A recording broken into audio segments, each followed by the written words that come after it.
It's not about working hard in terms of putting in long hours, but it's about working smart.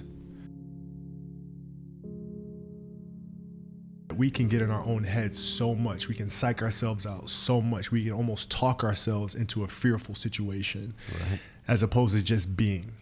And I've never forgotten that lesson, the emotional journey. I feel like a lot of kids, we teach them certain actionable things, basketball, soccer, football, whatever the case may be, but we're missing the emotional component that comes along with that, right? The anxiety that comes along with that, the anger or the love and all these emotional things that take place from play to play. We're missing that teaching moment. Because as young men, we are taught at a very early age that any sign of vulnerability is a sign of weakness, right? Crying, that's weak. Don't do that. Right. And so I think it's very important for these young men to go through this journey of self-acceptance first and foremost, right? Because there are a lot of things that are personally holding them back that they've buried, either consciously or subconsciously, that's holding them back from reaching their full potential as young men and as athletes. And until you square with those, you'll never hit that full stride.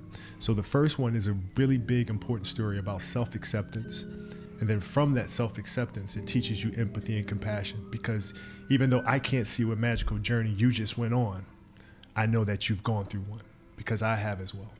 So that helps me better understand and relate to others. And then we'll progress to being able to have the bravery to share what it is, what journey it is that you've just been on. It's hard to find that thing that you love that much, isn't it? I mean, that's kind of the key to this whole deal.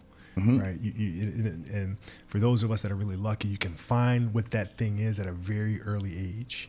Other times it requires a lot more work. It requires a lot of trying and experimenting. Right. But when you find that thing, it's like, right? You don't have to wake up in the morning and psych yourself up like, oh man, I got to do this today. All right, I got to get jazzed up. Like every morning you wake up and you're like, I can't wait.